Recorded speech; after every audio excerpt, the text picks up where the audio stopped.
तो चलिए सीधे इस विश्लेषण में आगे बढ़ते हैं। आज की चर्चा सच में बहुत दिलचस्प होने वाली है। हम बात करने वाले हैं कि कैसे तमिलनाडु का एक लोकल चुनावी नतीजा असल में पूरी दुनिया की राजनीति में हो रहे एक बहुत बड़े बदलाव का इशारा है।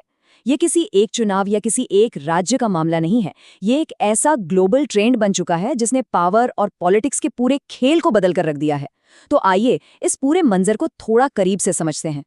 शुरुआत करते हैं इस बहुत ही चौंकाने वाले तथ्य से। सोचिए, एक बहुत बड़े फिल्म स्टार ने अभी अभी एक बड़ी जीत हासिल की है, लेकिन कहानी में ट्विस्ट ये है कि हारे हुए चीफ मिनिस्टर शायद बिल्कुल वही हैं जहां वो होना चाहते थे।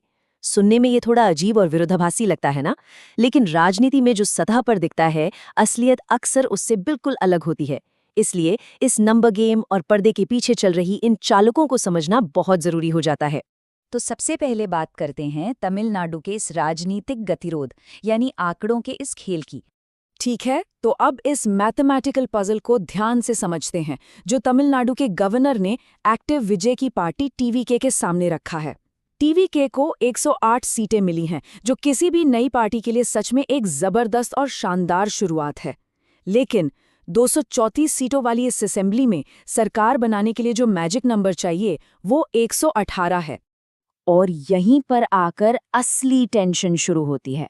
अब अगर इस मैथ पर नजर डालें तो टीवीके के 108 एमएलएज में अगर कांग्रेस के उन 5 एमएलएज का सपोर्ट जोड़ भी दिया जाए तब भी टोटल पहुंचता है 113 पर, यानी मेजॉरिटी मार्क्स से नई सरकार अभी भी 5 कदम दूर है। तो अब सबसे बड़ा सवाल यही घूम रहा है कि ये बाकी के 5 विधायक आखिर आएंगे कहां से। अब आते हैं इसके दूसरे पहलू पर, कांग्रेस और डीएमके के बीच आई इस ताज़ा दरार पर। सोर्स के विश्लेषण के मुताबिक इस टाइट नंबर गेम का असर तुरंत देखने को मिला। कांग्रेस ने अचानक एक तरफा फैसला लेते हुए अपने 5 एमएलएज का सपोर्ट विजय को ऑफर कर दिया। डीएमके, जो चुनाव में कांग्रेस की अलायंस पार्टनर थी, उसने इस कदम की कड़ी आलोचना की है। डीएमके का साफ कहना है कि कांग्रेस को ये 5 सीटें सिर्फ और सिर्फ डीएमके वर्कर्स की मेहनत की वजह से मिली हैं। और यहाँ ध्यान देने वाली बात यह है कि सोर्स का ये एनालिसिस कांग्रेस को अपने साथियों के लिए अनट्रस्टवर्दी यानी भरोसेमंद न होने का लेबल देता है। ये विश्लेषण पूरी तरह से तटस्थ रूप से दिखाता है कि कैसे इस एक फैसले ने गठबंधन के भरोसे पर ही सवाल खड़े कर दिए हैं। अब बढ़ते हैं आगे एम की स्टालिन की कैलकुलेटेड पॉलिटिकल ग्रेस यानी उनकी सियासी शालीनता की तरफ। सोर्स ने यहाँ एक बहुत ही दिलचस्प तुलना की है। एक तरफ हम अक्सर देखते हैं कि चुनाव हारने पर कई नेता पब्लिक मैंडेट को चैलेंज करते हैं या हार के लिए वोटर्स को ही दोष देने लगते हैं, जैसे कि सोर्स ने यहाँ ममता बनर्जी का उदाहरण दिया है। पर दूसरी तरफ एम के स्टालिन हैं, जिन्होंने बहुत ही शांति से अपनी हार स्वीकार कर ली और वापस जनता के बीच चले गए। इस शांत स्वीकृति को सच में एक दुर्लभ राजनीतिक शालीनता माना जा रहा है। 6 महीने, ये वो वक्त है या कहीं वो वादा है जो पूर्व चीफ मिनिस्टर स्टालिन ने पब्लिक में किया है कि डीएमके अगले 6 महीने तक विजय की नई सरकार को बिल्कुल भी परेशान या डिस्टर्ब नहीं करेगी। खैर, असली कहानी यहाँ शुरू होती है। बाहर से दिखने वाली इस शालीनता के पीछे क्या है? सोर्स की थ्योरी कहती है कि ये सिर्फ शालीनता नहीं बल्कि एक छिपी हुई राजनीतिक चाल हो सकती है। बाहर से वो विजय का सपोर्ट करते दिख रहे हैं, लेकिन अंदर खाते वो विजय के प्रशासनिक अनुभव की कमी पर दाव लगा रहे हैं। ऐसा माना जा रहा है कि बिना एक्सपीरियंस के ये नए लीडर बहुत जल्दी गलतियां करेंगे, एडमिनिस्ट्रेशन लड़खड़ाएगा और तब पुरानी पार्टियां आसानी से अपना रास्ता बना लेंगी। चलिए अब इस लोकल मुद्दे से थोड़ा बाहर निकलते हैं और द ग्लोबल आउटसाइडर ट्रेंड को समझते हैं। अगर ध्यान दिया जाए तो ये बदलाव बहुत ही तेज गति से हो रहा है और ये सिर्फ इंडिया की बात नहीं है। 2013 में दिल्ली में अरविंद केजरीवाल से शुरुआत हुई, फिर 2019 में यूक्रेन में वोलोडिमिर ज़ेलेंस्की और 2023 में अर्जेंटीना में खावियर मिले। ये बिल्कुल साफ दिखाता है कि दुनिया भर के वोटर्स पुराने एस्टैब्लिशमेंट से कितने ऊब चुके हैं और एकदम नए चेहरों पर कितना जल्दी भरोसा जताते रह रहे हैं। ये विरोधाभास सच में कमाल का है।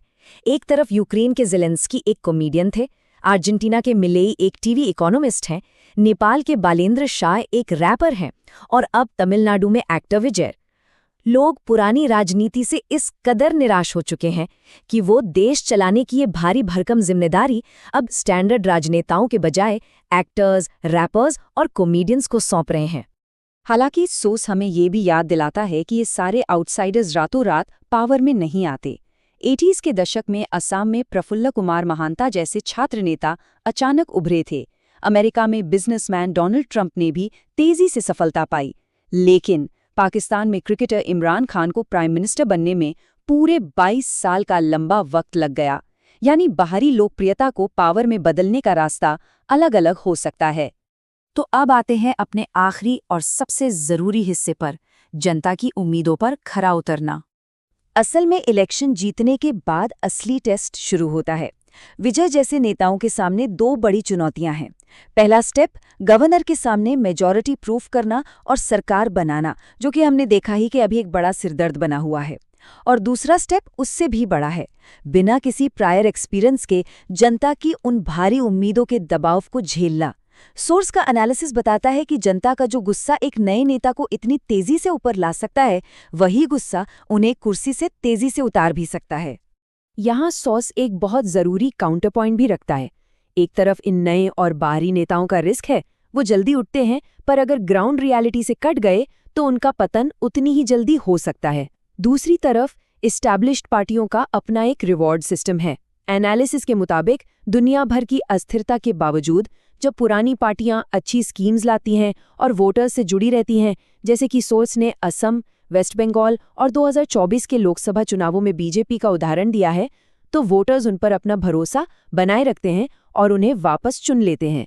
तो आखिर में ये एक बहुत बड़ा सवाल छूट जाता है, क्या नए चेहरों की ये आती हुई लहर सिस्टम के नियम हमेशा के लिए बदल देगी, या फिर उनका अनुभव ना होना पुराने नेताओं की वापसी का रास्ता तैयार करेगा?